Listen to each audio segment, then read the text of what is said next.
कथा कहानी चैनल में आप सभी का स्वागत है।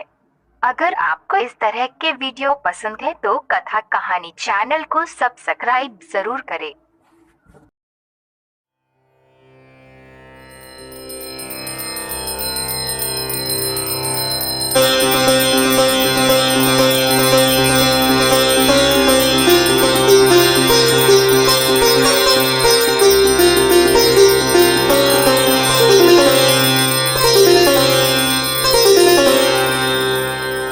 ॐ नमो भगवते वासुदेवाय। श्रीविष्णुसहस्रनामस्तोत्रम्। शुक्लाम्बरधरं विष्णुं शशिवर्णं चतुर्भुजं प्रसन्नवदनं ध्यायेत् सर्वविघ्नोपशान्तये। व्यासं वसिष्ठनप्तारं शक्तेः पौत्रमकल्मषम् पराशरात्मजं वन्दे सुखदातं तपोनिधिम्। यस्य द्विरदवक्त्राद्याः पारिषद्याः परस्म्यतं विघ्नं निघ्नन्ति सततं विश्वक्सेनं तमाश्रये। व्यासाय विष्णुरूपाय व्यासरूपाय विष्णवे नमो वै ब्रह्मनिधये वासिष्ठाय नमो नमः। अविकाराय शुद्धाय नित्याय परमात्मने सदैकरूपरूपाय विष्णवे सर्वजिष्णवे। यस्य स्मरणमात्रेण जन्मसंसारबन्धनात् विमुच्यते नमस्तस्मै विष्णवे प्रभविष्णवे। ॐ नमो विष्णवे प्रभविष्णवे। सच्चिदानन्दरूपाय कृष्णय क्लिष्टकारिणे नमो वेदान्तवेद्याय गुरवे बुद्धिसाक्षिणे। कृष्णद्वैपायनं व्यासं सर्वलोकहिते रतं वेदाब्जभास्करं वन्दे समाधिनिलयं मुनिः। सहस्रमूर्तेः पुरुषोत्तमस्य सहस्रनेत्राननपादबाहो सहस्रनाम्नां स्तवनं प्रशस्तं निरुच्यते जन्मजरादिशान्त्यैः। श्रीवैशम्पायन उवाच श्रुत्वा धर्मानशेषेण पावनानि च सर्वशः युधिष्ठिरस्यान्तनवं पुनरेवाभ्यभाषत। युधिष्ठिर उवाच किमेकं दैवतं लोके किं वाप्येकं परायणं स्तुवन्तः कं कमर्चन्तः प्राप्नुयुर्मानवाः शुभम्। को धर्मः सर्वधर्माणां भवतः परमो मतः किं जपन् मुच्यते जन्तुर्जन्म संसार बन्धनात्। श्रीभीष्म उवाच जगत्प्रभुं देवदेवम् अनन्तं पुरुषोत्तमं स्तुवन्नाम सहस्रेण पुरुषः शततोऽधिकः। तमेव चार्चयन् नित्यं भक्त्या पुरुषमव्ययम् ध्यायन् स्तुवन् नमस्यंश्च यजमानस्तमेव च। अनादिनिधनं विष्णुं सर्वलोकमहेश्वरं लोकाध्यक्षं स्तुवन् नित्यं सर्वदुःखादिगो भवेत्। ब्रह्मण्यं सर्वधर्मज्ञं लोकानां कीर्तिवर्धनं लोकनाथं महद्भूतं सर्वभूतभवोद्भवम्। एष मे सर्वधर्माणां धर्मोऽधिगतमो मतः यद्भक्त्या पुण्डरीकाक्षं स्तवैरर्चेन्नरः सदा। परमं यो महत्तेजः परमं यो महत्तपः परमं यो महद्ब्रह्म परमं यः परायणम्। पवित्राणां पवित्रं यो मङ्गलानां च मङ्गलं दैवतं देवतानां च भूतानां यो व्ययः पिता। यतः सर्वाणि भूतानि भवन्त्यादियुगागमे यस्मिंश्च प्रलयं यान्ति पुनरेव युगक्षये। तस्य लोकप्रधानस्य जगन्नाथस्य भूपते विष्णोर्नामसहस्रं मे शृणु पापभयापहम्। यानि नामानि गौणानि विख्यातानि महात्मनः ऋषिभिः परिगीतानि तानि वक्ष्यामि भूतये। विष्णोर्नामसहस्रस्य वेदव्यासो महामुनिः छन्दोनुष्टुप्तधा देवो भगवान् देवकी सुतः। अमृतांशोद्भवो बीजं शक्तिर्देवकी नन्दनः त्रिसामा हृदयं तस्य शान्त्यर्थे विनियुज्यते। विष्णुं जिष्णुं महाविष्णुं प्रभविष्णुं महेश्वरम् अनेकरूपदैत्यान्तं नमामि पुरुषोत्तमम्। न्यासः अस्य श्रीविष्णोर्दिव्यसहस्रनामस्तोत्र महामन्त्रस्य श्रीवेदव्यासो भगवान् ऋषिः अनुष्टुप् छन्दः। श्रीमहाविष्णुः परमात्मा श्रीमन्नारायणो देवता। अमृतांशोद्भवो भानुरिति बीजम् देवकी नन्दनः स्रष्टेति शक्तिः। उद्भवः क्षोभनो देव इति परमो मन्त्रः। शङ्खभृन्नन्दकी चक्रीति कीलकम् शान्यधन्वागदाधर इत्यस्त्रम् रथाङ्गपाणिरक्षोभ्य इति नेत्रम् त्रिसामा सामगः सामेति कवचम् आनन्दं परब्रह्मेति योनिः। ऋतुः सुदर्शनः काल इति दिग्बन्धः श्रीविश्वरूप इति ध्यानम्। श्रीमहाविष्णुप्रीत्यर्थे श्रीसहस्रनामजपे विनियोगः। ध्यानम्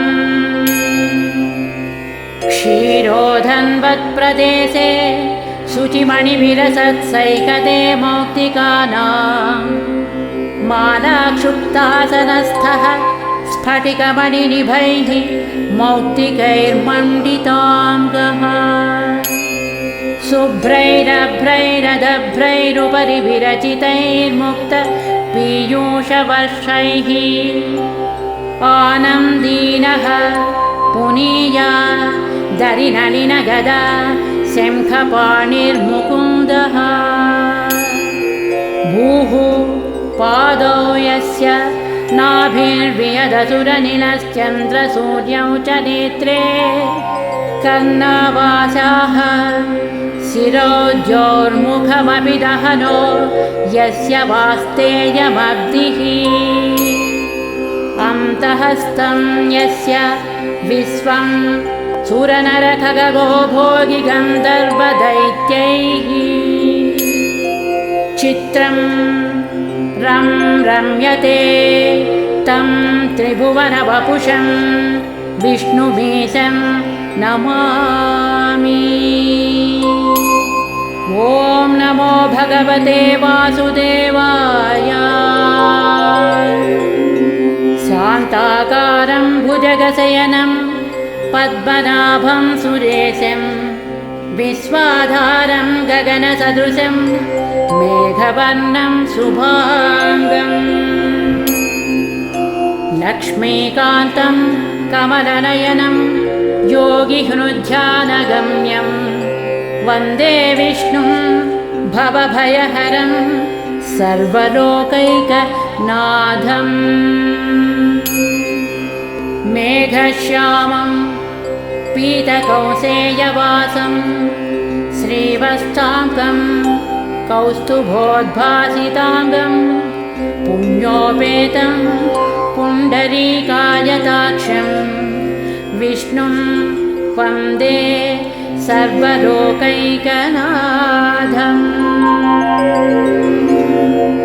नमः समस्तभूतानाम् आदिभूताय भूभृते अनेकरूपरूपाय विष्णवे प्रभविष्णवे सशङ्खचक्रं सकिरीटकुण्डलं सपीतवस्त्रं सरसीरुहेक्षणं सहारवक्षस्थलशोभिकौस्तुभं नमामि विष्णुं शिरसा चतुर्भुजम् छायायां पारिजातस्य हेमसिंहासनोपरि आसीनमम्बुधस्यामभायताक्षमलं कृतं चन्द्राननं चतुर्बाहुं श्रीवत्साङ्कितवक्षसं रुक्मिणी सत्यभामाभ्यां सहितं कृष्णमाश्रये इति उत्तरपीठिका समाप्तः स्तोत्रम् हरिः ओम् विश्वं विष्णुर्वषट्कारो भूतभव्यभवत्प्रभुः भूतकृद्भूतभृद्भावो भूतात्मा भूतभावनः भूतात्मा परमात्मा च मुक्तानां परमागतिः अव्ययः पुरुषः साक्षी क्षेत्रज्ञोऽक्षर एव च योगो योगविदां नेता प्रधानपुरुषेश्वरः नारसिंहवपुः श्रीमान् केशवः पुरुषोत्तमः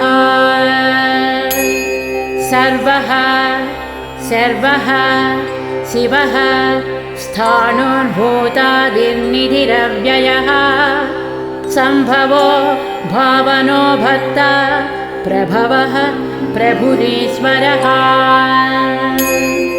स्वयंभूः शम्भुरादित्यः पुष्कराक्षो महास्वनः अनादिनिधनो धाता विधाता धातुरुत्तमः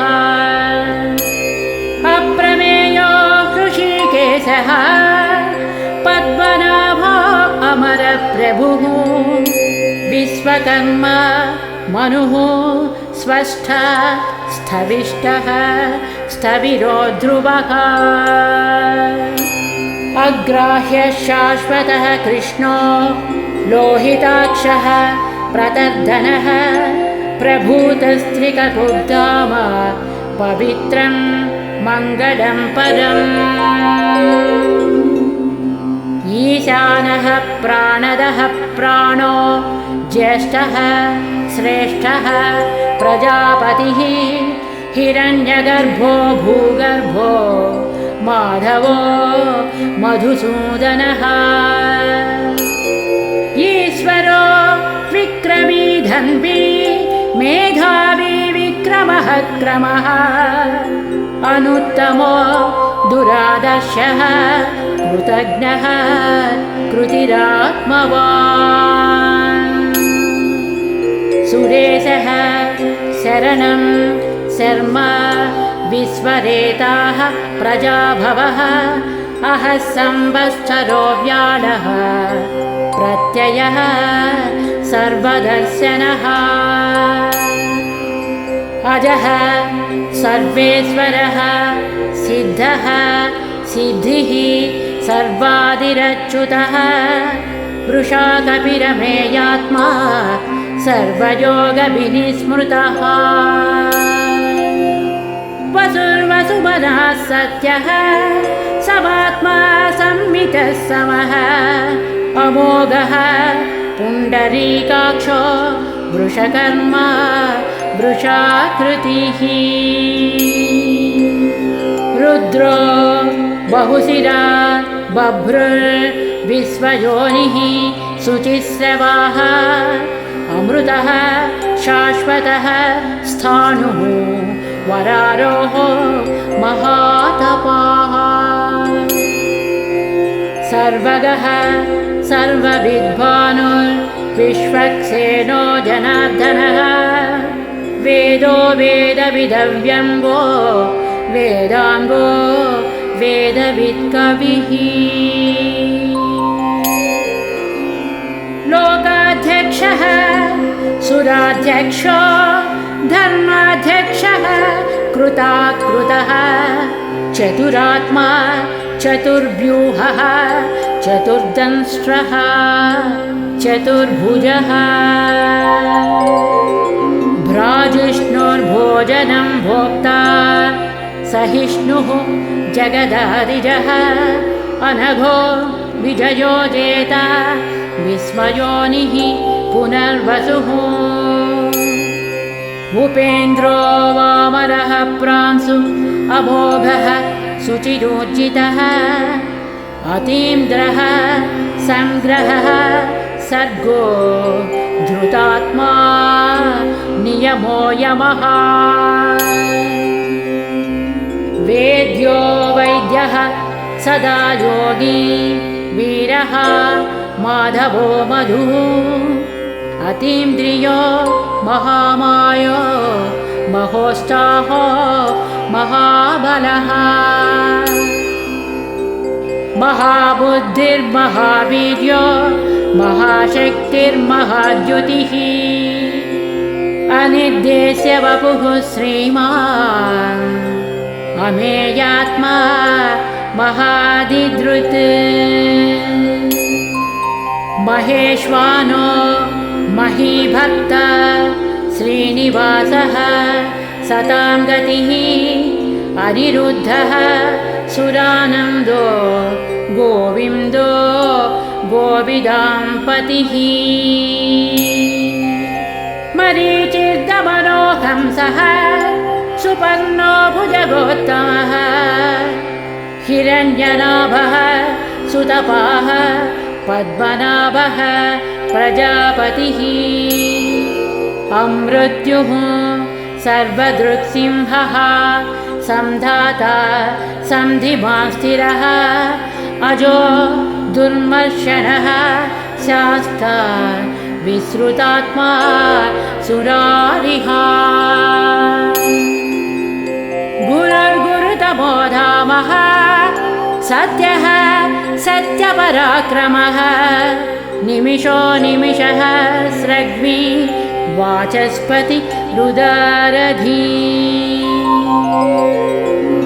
अग्रणीः ग्रामणीः श्रीमान् न्यायो नेता समीरणः सहस्रमूर्धा विश्वात्मा सहस्राक्षः सहस्रपात्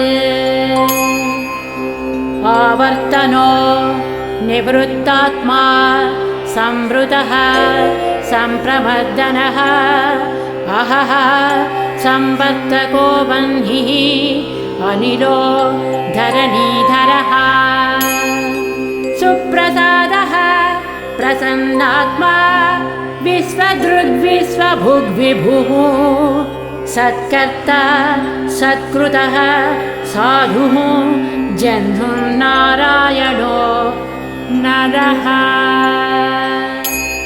असंख्येयो प्रमेयात्मा विशिष्टः शिष्टकृच्छुचिः सिद्धार्थः सिद्धसङ्कल्पः सिद्धिदः सिद्धिसाधनः वृषाही वृषभो विष्णुर्वृषपर्वा वृषोधरः वर्धनो वर्धमानश्च विविक्तः श्रुतिसागरः सुभुजो दुर्धरो वाङ्मी महेन्द्रो वसुधो वसुः नैकरूपो बृहद्रूपः शिपिविष्टः प्रकाशनः ओजस्तेजो द्युतिधरः प्रकाशात्मा प्रतापनः बुद्धः स्पष्टाक्षरो मन्त्रः चन्द्रांशुर्भास्करद्युतिः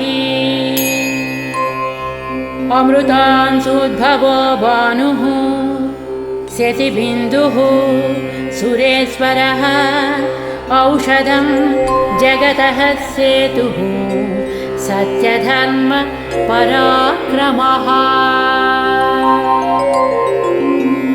भूतभव्यभवन्नाथः पवनः पावनो नलः कामः कामकृत्कान्तः कामः कामप्रदः प्रभुः युगाधिकृद्युगावर्तो नैकमायो महासनः अदृश्यो व्यक्तरूपश्च सहस्रजित् अनन्तजित्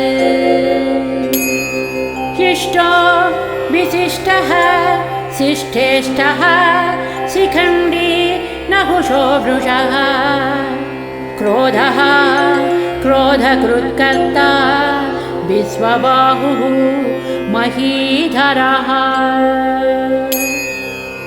अच्युतः प्रथितः प्राणः प्राणदो वासवानुजः अपां निधिरधिष्ठानम् अप्रमत्तः प्रतिष्ठितः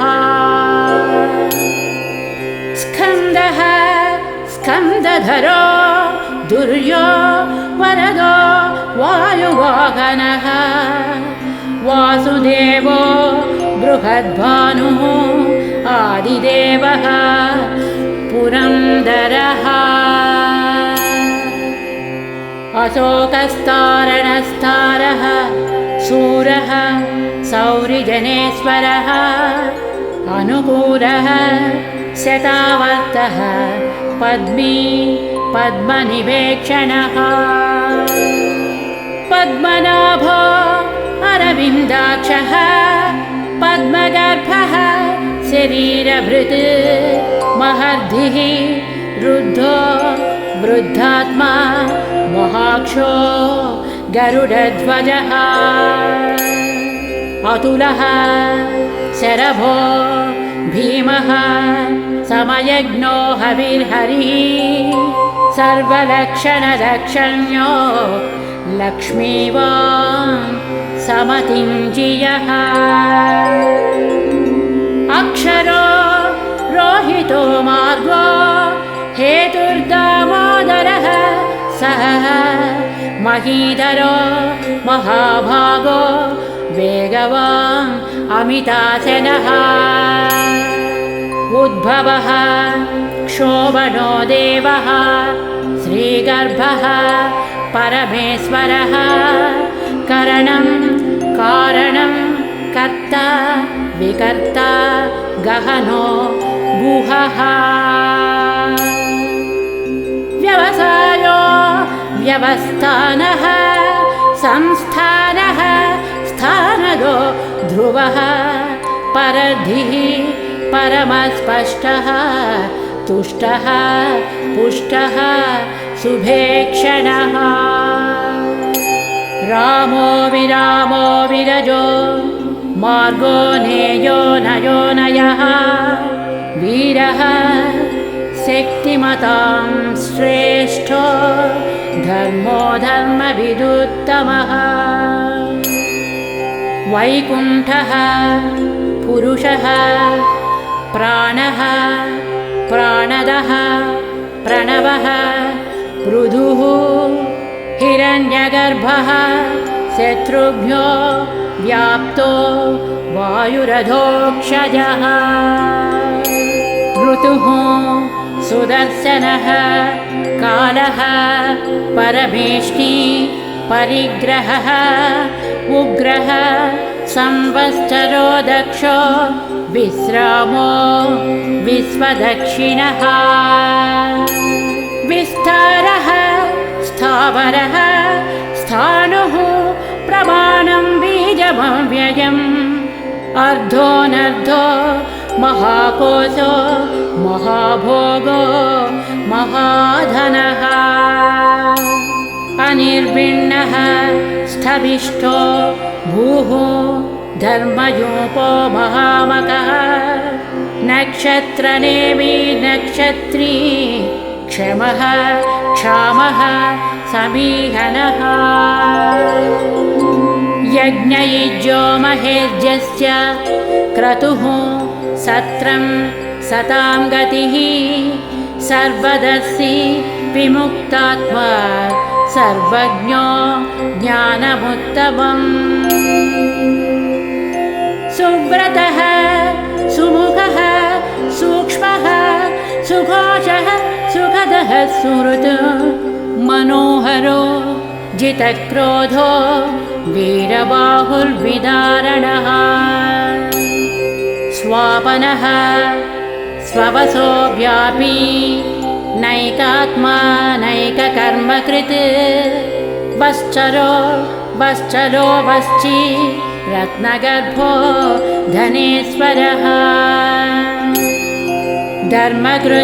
धर्मकृद्धर्मी सदसक्षरमक्षरम् अभिज्ञाता सहस्रांशुः विधाता कृतलक्षणः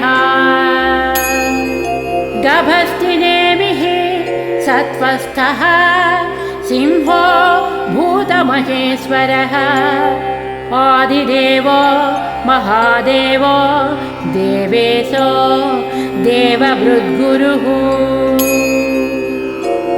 उत्तरो गोपतिर्गोप्ता ज्ञानगम्यः पुरातनः शरीरभूतभृद्भोक्ता कपीन्द्रो भूरिदक्षिणः सोमपोऽमृतपः सोमः पुरुषोत्तमः विनयोजयः सत्यसन्धो दास्यार्हः सात्वतां पतिः जीवो विनयिता साक्षी मुकुन्दोमितविक्रमः अम्बोनिधिः अनन्तात्मा महोदधिशयोऽन्तकः अजो महार्हः स्वाभाव्यो जितामित्रः प्रमोदनः आनन्दो नन्दनो नन्दः सत्यधर्म त्रिविक्रमः महर्षिः कपिलाचार्यः कृतज्ञो मेदिनीपतिः त्रिपदस्त्रिदशाध्यक्षो महाशृङ्गः कृतान्तकृत्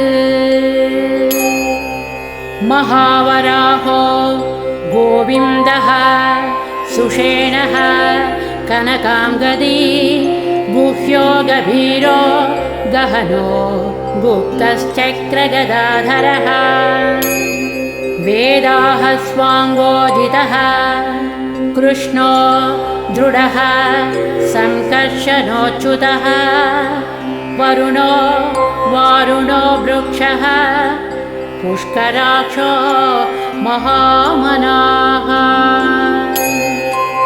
भगवान् भगहानन्दी वनमाली हलायुधः आदित्यो ज्योतिरादित्यः सहिष्णुः गतिसत्तमः सुधन्वा खण्डपरशुः दारुणो द्रविणप्रदः दिवक्स्पृक्सर्वदृग्व्यासो वाचस्पतिरयो निजः त्रिसामा सामगः साम निर्वाणं भेषजं विशक् संन्यासकृच्छमः शान्तो निष्ठा शान्तिः परायणम्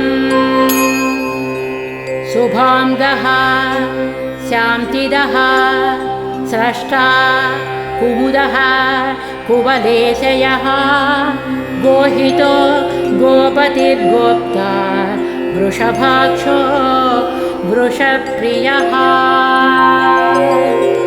अनिवर्ती निवृत्तात्मा संक्षेप्ता क्षेमकृच्छिवः श्रीवत्सवक्षाः श्रीवासः श्रीपतिः श्रीमताम्बरः श्रीधः श्रीशः श्रीनिवासः श्रीनिधिः श्रीविभावनः श्रीधरः श्रीकरः श्रेयः श्रीमान् लोकत्रयाश्रयः स्वक्षः स्वङ्गः शतानन्दो नन्दिज्योतिर्गणेश्वरः विजितात्मा विधेयात्मा सत्कीर्तिर्छिन्न संशयः उदीर्णः सर्वतच्चक्षुः अनीशः शाश्वतस्थिरः भूषयो भूषणो भूति विशोकः शोकनाशनः अर्चिष्मानर्चितः कुम्भो विशुद्धात्मा विशोधनः अनिरुद्धो प्रतिरथः प्रद्युम्नोमित विक्रमः कालनेमिनिः वीरः शौरिः शूरजनेश्वरः त्रिलोकात्मा त्रिलोकेशः केशवः केशिः हरिः कामदेवः कामपालः कामी कान्तः कृतागमः अनिर्देश्य वपुः विष्णुः वीरोऽनन्तो धनञ्जयः ब्रह्मण्यो ब्रह्मकृद्ब्रह्मा ब्रह्मविवर्धनः ब्रह्मवित् ब्राह्मणो ब्रह्मी ब्रह्मज्ञो ब्राह्मणप्रियः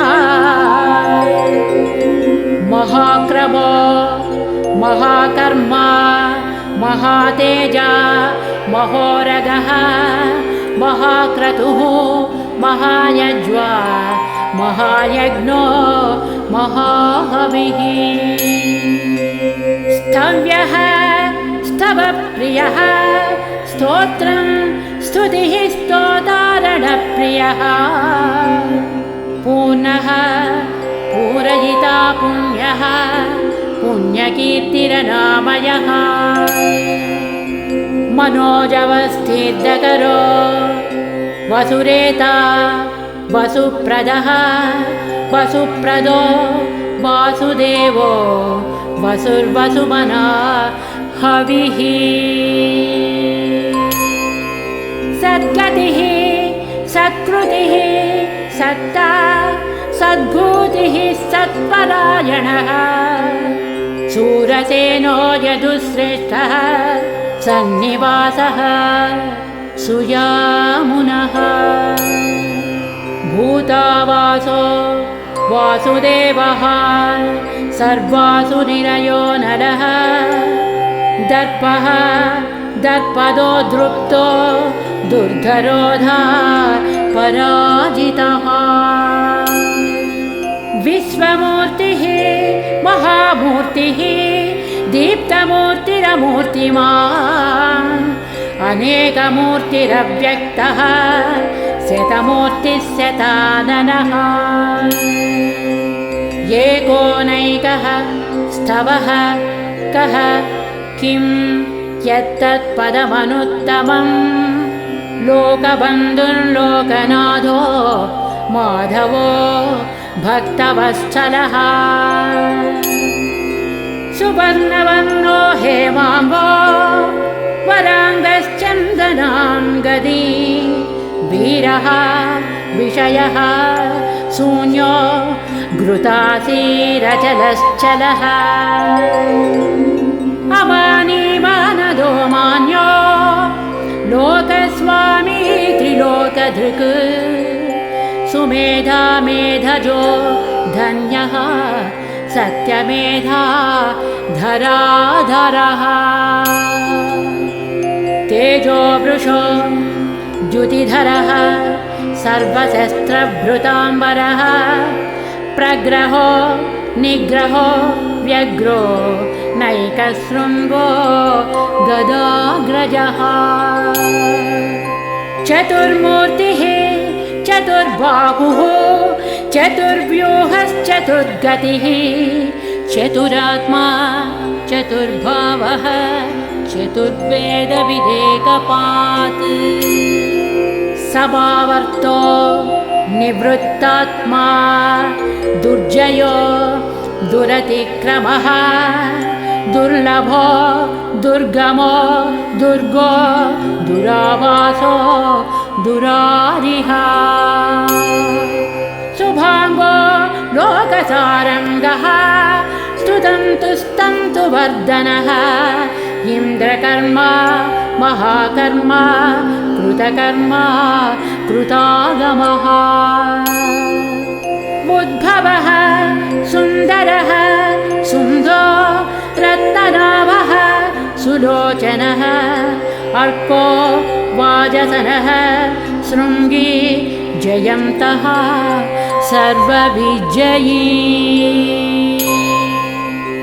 सुवर्णबिन्दुरक्षोभ्यः सर्ववागीश्वरेश्वरः महाह्रदो महाकर्तो महाभूतो महानिधिः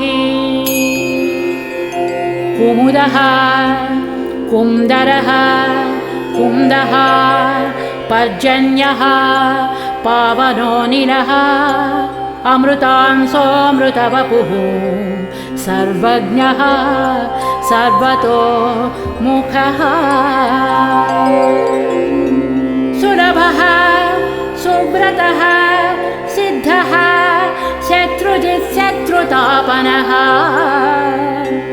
न्यग्रोधोदुम्बरो अस्वद्धः चाणूरान्द्रनिषूदनः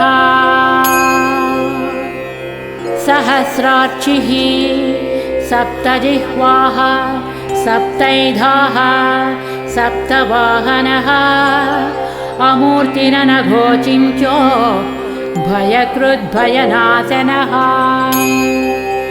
अणुर्बृहत्कृशः स्थूलो गुणभृन्निर्गुणो महान् अधृतः स्वधृतः स्वास्यः प्राग्वंशो वंशवर्धनः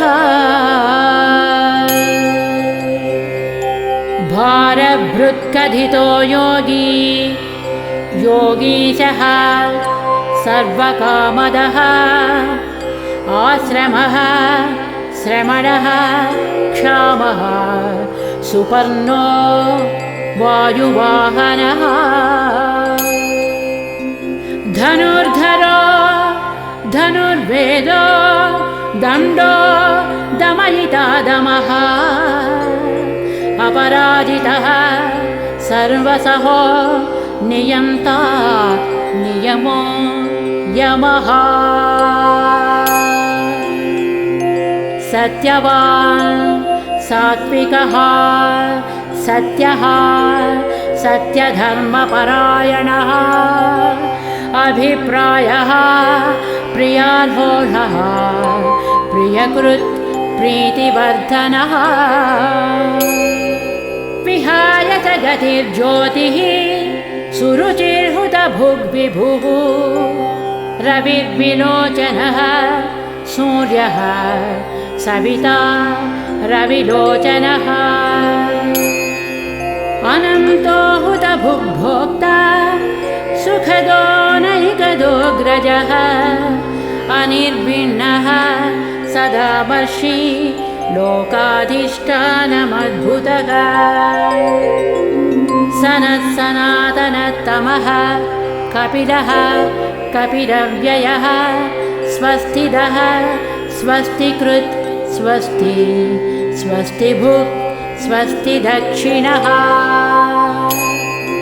अरौद्रः कुण्डलीचक्रे विक्रमोचितशासनः शब्दादिगः शब्दसः शिशिरः शर्वरीकरः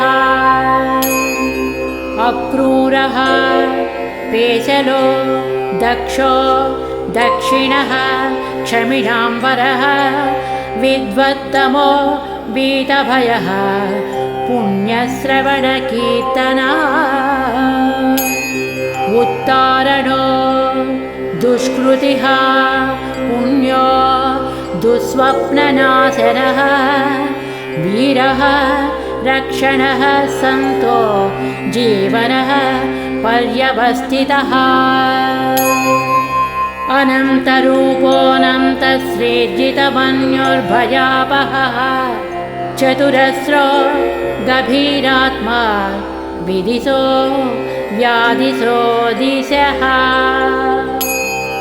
अनादिर्भूर्भुवो लक्ष्मीः सुवीरो रुचिराङ्गदः जनरो जनजन्मादिर् भीमो भीमपराक्रमः आधारनिलयो धाता पुष्पहासः प्रजागरः ऊर्ध्वगः सत्पदाचारः प्राणदः प्रणवः फणः प्रमाणं प्राणनिलयः प्राणभृत् प्राणजीवनः तत्त्वं तत्त्वविदेकात्मा जन्ममृत्युजरातिगः भूर्भुवः स्वस्तरुस्तारः सविता प्रपितामहः यज्ञो यज्ञपतिर्यज्वा यज्ञाङ्गो यज्ञवाहनः यज्ञभृत् यज्ञकृत् यज्ञी यज्ञभुक् यज्ञसाधनः यज्ञान्तकृत् यज्ञगुह्य मन्नमन्नाद एव च आत्मयोनिः स्वयं जातो वैखानः सामगायनः देवकीनन्दनः स्रष्टा क्षितीशः पापनाशनः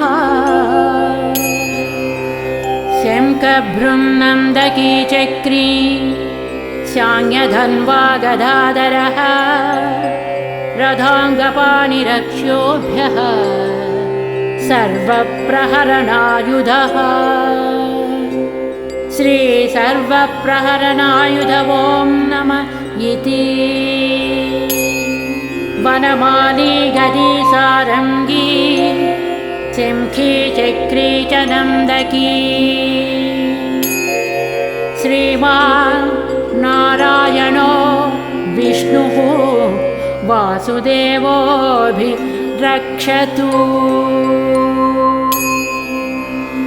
श्रीवासुदेवोऽभिरक्षतो नमः इति। फलश्रुतिः इतीदं कीर्तनीयस्य केशवस्य महात्मनः। नाम्नां सहस्रं दिव्यानाम् अशेषेण प्रकीर्तितम्। य इदं शृणुयान् नित्यं यच्चापि परिकीर्तयेत् नाशुभं प्राप्नुयात् किञ्चित् सोमुद्रेक च मानवः। वेदान्तगो ब्राह्मणः स्यात् क्षत्रियो विजयी भवेत्। वैश्यो धनसमृद्धः स्यात् शूद्रः सुखमवाप्नुयात्। धर्मार्थी प्राप्नुयात् धर्मः अर्थार्थी च अर्थमाप्नुयात्। कामानवाप्नुयात् कामी प्रजार्थी चाप्नुयात् प्रजाम्। भक्तिमान् यः शतोत्थाय शुचिसद्गतमानसः सहस्रं वासुदेवस्य नाम्नामेतत् प्रकीर्तयेत्। यशः प्राप्नोति विपुलं याति प्राधान्यमेव च। अचलां श्रियमाप्नोति श्रेयः प्राप्नोत्यनुत्तमम्। न भयं क्वचिदाप्नोति वीर्यं तेजश्च विन्दति। भवत्यरोगो द्युतिमान् बलरूपगुणान्वितः। रोगात्तो मुच्यते रोगात् बद्धो मुच्येत बन्धनात्। भयान्मुच्येत भीतस्तु मुच्येतापन्नमापदः। दुर्गान्यतितरत्यासु पुरुषः पुरुषोत्तमः स्तुवन्नाम सहस्रेण नित्यं भक्तिसमन्वितः। वासुदेवाश्रयो मर्त्यो वासुदेवपरायणः। सर्वपापविशुद्धात्मा याति ब्रह्म सनातनम्। न वासुदेवभक्तानाम् अशुभं विद्यते क्वचित्। जन्म मृत्युजरा व्याधिभयं नैवोपजायते। इमं स्तवमधीयानः श्रद्धा भक्तिसमन्वितः। युज्येतात्मसुखक्षान्ति श्रीधृतिस्मृतिकीर्तिभिः। न क्रोधो न च माश्चर्यं न लोभो नाशुभामतिः। भवन्ति कृतपुण्यानां भक्तानां पुरुषोत्तमे।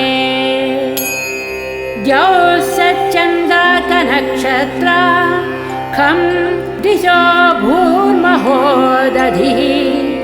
वासुदेवस्य वीर्येण विधृतानि महात्मनः। ससुरासुरगन्धर्वं जगद्वसे वर्ततेदं कृष्णस्य सचराचरम्। इन्द्रियाणि मनोबुद्धिः सत्त्वं तेजो बलं धृतिः। वासुदेवात्मकान्याहुः क्षेत्रं क्षेत्रज्ञ एव च। सर्वागमानामाचारः प्रथमं परिकल्पते आचारप्रभवो धर्मो धर्मस्य प्रभुरच्युतः ऋषयः पितरो देवा महाभूतानि धातवः जङ्गमाजङ्गमं चेदं जगन्नारायणोद्भवम् योगो ज्ञानं तथा साङ्ख्यं विद्याः शिल्पादिकर्म च वेदाः शास्त्राणि विज्ञानमेतत् सर्वं जनार्दनात् एको विष्णुर्महद्भूतं पृथग्भूतान्यनेकशः त्रीन् लोकान् व्याप्य भूतात्मा भुङ्क्ते विश्वभुगव्ययः इमं स्तवं भगवतो विष्णोर्व्यासेन कीर्तितं पठेद्य इच्छेत् पुरुषः श्रेयः प्राप्तुं सुखानि च विश्वेश्वरमजं देवं जगतः प्रभुमव्ययं भजन्ति ये पुष्कराक्षं न ते यान्ति पराभवम् न ते यान्ति पराभवो नमः इति अर्जुनोवाच पद्मपत्रविशालाक्ष पद्मनाभसुरोत्तमा भक्तानामनुरक्तानां त्राता भवजनार्दना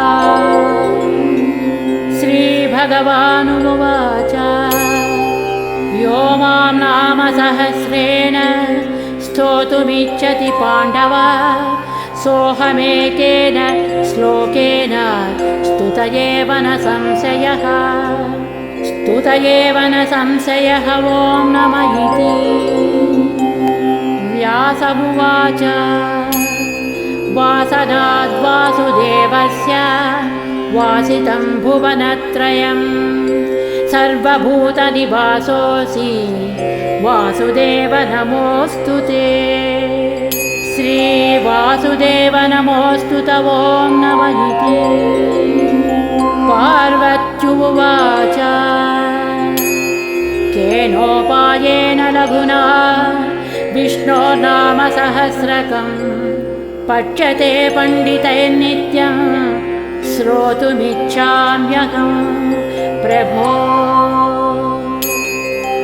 ईश्वर उवाच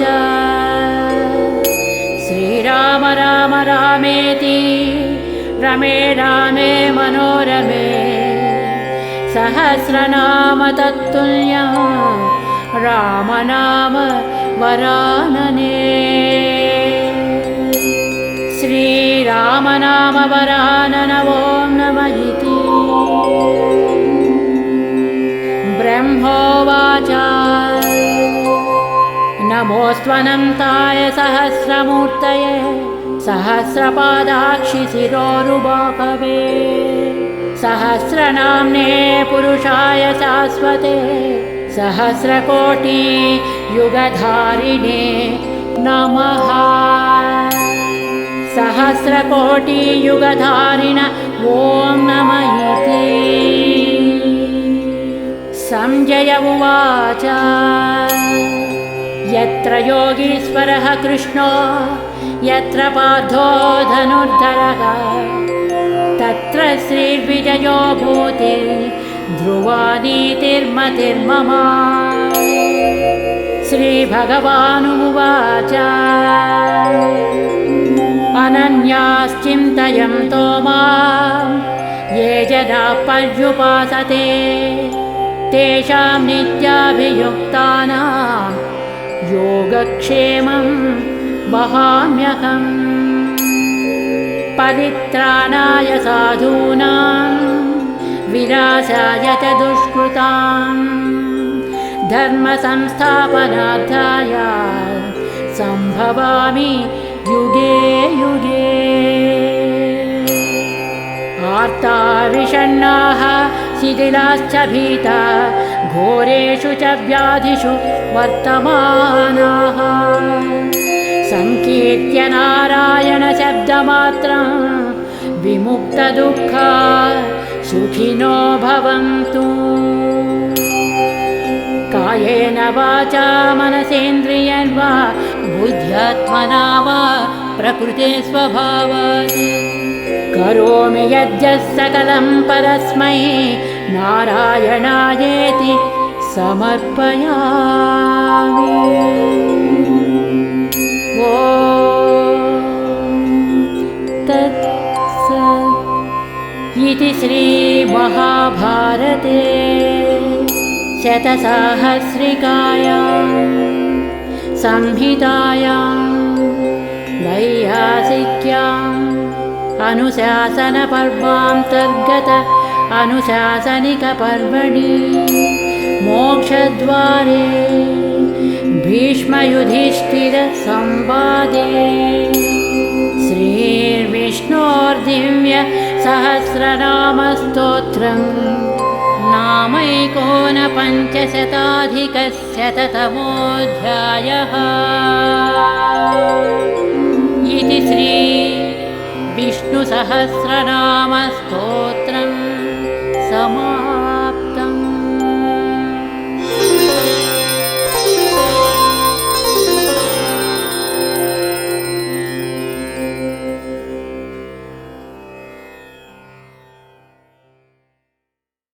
वीडियो देखने के लिए धन्यवाद। आप कथा कहानी चैनल को सब्सक्राइब जरूर करें और वीडियो पसंद आया हो तो लाइक, कमेंट और शेयर जरूर करें।